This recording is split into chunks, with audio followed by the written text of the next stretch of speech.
ചെയ്യാൻ പോകുന്ന പരീക്ഷണത്തിൻ്റെ പേരാണ് നനയാത്ത തൂവാല. അതിന് വേണ്ടിയ സാധനങ്ങളാണ് ഒരു പാത്രം, അതിൽ നിറയെ വെള്ളം, പിന്നെ ഒരു ഗ്ലാസ്, ടവല്.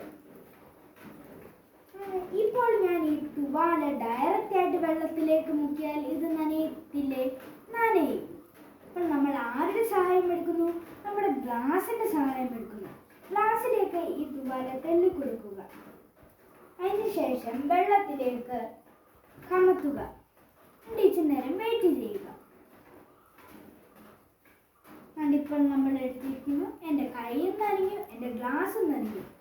പക്ഷേ ഈ തൂവാല ഇതുവരെ ആയിട്ട് നനഞ്ഞില്ല. ഇതിന് കാരണമാണ് ഗ്ലാസിനുള്ളിൽ തൂവാല മാത്രമല്ലായിരുന്നു ഉള്ളത്, വായുവും കൂടെ ഉണ്ടായിരുന്നു. വായുവിനെ വെള്ളത്തിൽ മുക്കിയപ്പോൾ ഒരിടത്തും കൂടെ പോവാൻ പറ്റിയില്ല. അപ്പോൾ വായുവിൻ്റെ മർദ്ദം കൊണ്ട് വെള്ളത്തിനെ തള്ളിക്കളഞ്ഞു. അപ്പോൾ വായുവിന് സ്ഥിതി ചെയ്യാൻ സ്ഥലം കിട്ടി. ഇതിൽ നിന്ന് നമുക്കൊരു കാര്യം മനസ്സിലാവൂ: ഒരു സമയത്ത് രണ്ട് വസ്തുക്കൾക്ക് ഒരേയിടത്ത് സ്ഥിതി ചെയ്യാൻ പറ്റില്ല. എല്ലാവർക്കും വീഡിയോ ഇഷ്ടമാണെങ്കിൽ ലൈക്കും സബ്സ്ക്രൈബും കമൻറ്റും ചെയ്യൂ.